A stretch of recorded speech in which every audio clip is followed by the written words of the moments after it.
My name's Jeremy Akers, and let's get into it. So, why am I asking for your attention? So, the primary problem that I am interested in solving is, of course, the big problem of 2020, the COVIDness, the remoteness of all of our work and all of our professional lives. It's been a huge change for me as well as the people I work with and love, and it brings a number of challenges.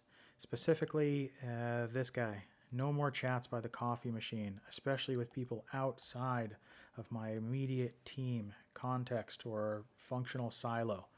I see a lot fewer people on my day to day regular basis. And this has huge implications for informal information flows. Obviously, there's the formal, explicit structure of the organization and how information is supposed to flow across that network.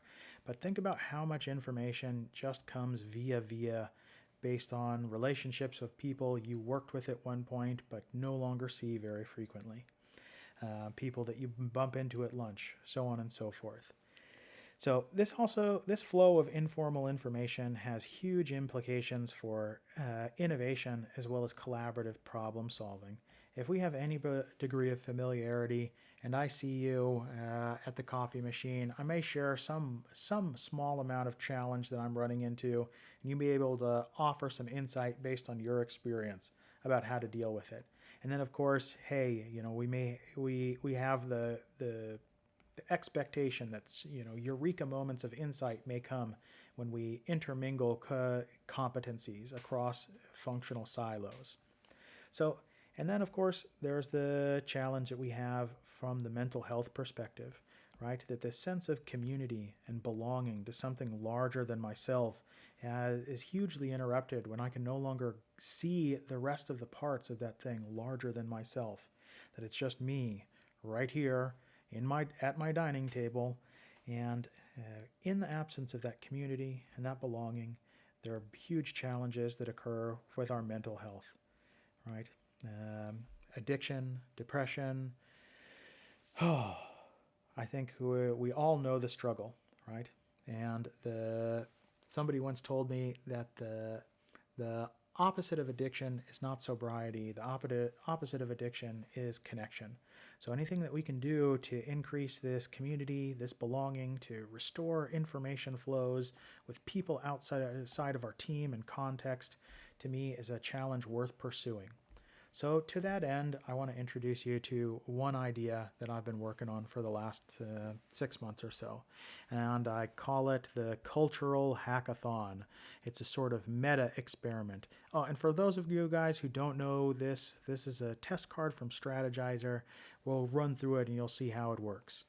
So the central hypothesis that I'm working on is that I think that crowdsourcing organizational change, culture change especially, can enable newer relationships to form and engage entrepreneurship.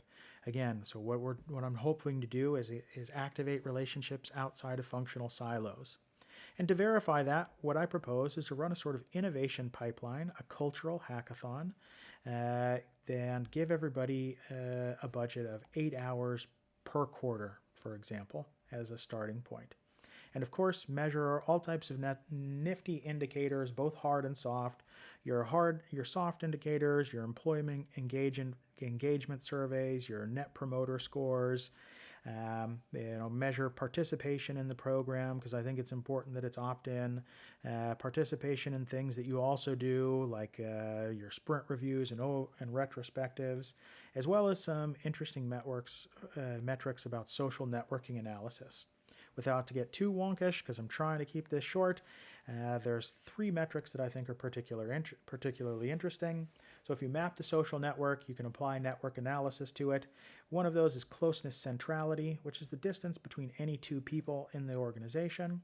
The other one is density. Basically, what's the volume of connections? How many relationships exist within the finite amount of people that we have in the organization? And the other one is clustering coefficient. So if you think of the group of people I'm most well connected to, my team, my department, how well connected are we to the other parts of the organization? When you do social networking analysis, you can put direct numbers to all of these fuzzy concepts and measure the network topology. I'm of the opinion that the structure of the network is just as important as the information or work that flows across it. So this gives us the opportunity to do some type of analysis of the structure of the network. And then, of course, our success criteria, if we're right, I think we'll see engagement go up for all the things that you're doing as an organization already. I think you'll see some big plus points in those social networking analysis metrics. I think you'll see, as a result of these improved flows of informal information, I think that you'll probably also see less delay and a better flow of features or value, especially within your organization, when you give people more opportunities to cross-pollinate once more. And I think it'll be so awesome that you'll want to do it every single quarter or all the time or on a very high frequency. And I also have a big success criteria that is the cornerstone of all my leap of faith assumptions, is that most people will want to engage in this program. So what does a program look like? So, of course, like all good things, we start with a KO, kickoff, right? And that is some form of invitation that sort of sparks off this whole process, this experimentation season, this distributed innovation pipeline, this culture hackathon spread over time. So you start off with some form of invitation. I've tested a few. The ones I like so far are wicked questions. So this is your kickoff, your invitation in the form of a paradox. This one that I've tested is, how is it that we are both reliable, predictable, dependable as a platform, and innovative at the same time? Both of these things are good things. We want to have both. So how is it that we can be both of these crucial drivers of our business's success at the same time? And then we invite people to come give us their ideas in your good old-fashioned idea box, but in the specific form of that Strategyzer test card, in the form of a very specific hypothesis and testable hypothesis at that, with some idea of what metrics or what numbers they want to keep track of. And then once we've had some window of time to collect the ideas, we invite people to come take place in our big marketplace. If anybody's familiar with open space, this is a concept taken directly there. You give the people the opportunity to pitch their ideas, their experiments in front of the big group, and let everybody know what ideas are out there. And then you give people opportunity to spend that budget of time towards the experiments they're the most excited about. If you want, you can create some form of pass-fail criteria so that only the best of the best get moved forward. I don't know if that's important, but it could be. And then, of course, you do some form of evaluation of all the experiments that were suggested and which ones did people really, really excited about. Which ones did they really love? Which ones did you think were going to do great, but nobody gave two shits about? And then, of course, you run the prototype. You run your experiments, right? You give people some minimal structures, some tooling, some coaching wherever it's available from within or without your organization to take this idea and turn it into a lightweight test as soon as humanly possible within whatever your time box is. In mine, I think a quarter is more than adequate for everybody to spend one day spread out over that window of time to run their test. At the end of the test, the partner of that Strategyzer test card is a learning card. Long story short, it asks us to reflect back on the test that we ran and the metrics that we had presumed we would see, and asks us to say, how did we actually do in reality? What did we learn? So the counterpart to the kickoff and the marketplace is a finish line that looks something like a dragon's den. Some form of presentation where the people that were involved in the experiment get to answer the two hard questions of what did we learn and how do you know that?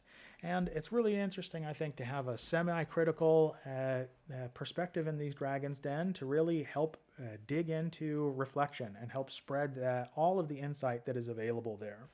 And then, of course, what do we do after that? I think it would be awesome to poll the people, to ask them, all right, you see the experiments, you saw the results, what do you think? Is this an idea that we're worth pursuing, that we should turn into official policy or canon? Is this an idea that is best pivoted on? There's something interesting there, but maybe it's not the right execution. Maybe it's not the right actual problem statement. Or is this one, did it turn out to be hot garbage? Should we drop it like it's hot? That's okay. Not all ideas are great. All ideas have value, and some ideas have more value than others. So let's figure out which ones have the most value so that we can figure out what to do with that. And then, of course, after we've done that and decided what to do with those ideas, we would evaluate the whole program. What did we get when we look back at those social network analysis metrics? How did things actually turn out? Do we see actually more engagement? Do we see better communication and better flow of value and fewer delays across our organization? What do cycle times look like for features, and how are we doing? Anything else? No, that's it in a nutshell. Let me not keep rambling on for too much longer. I hope the basic idea is clear.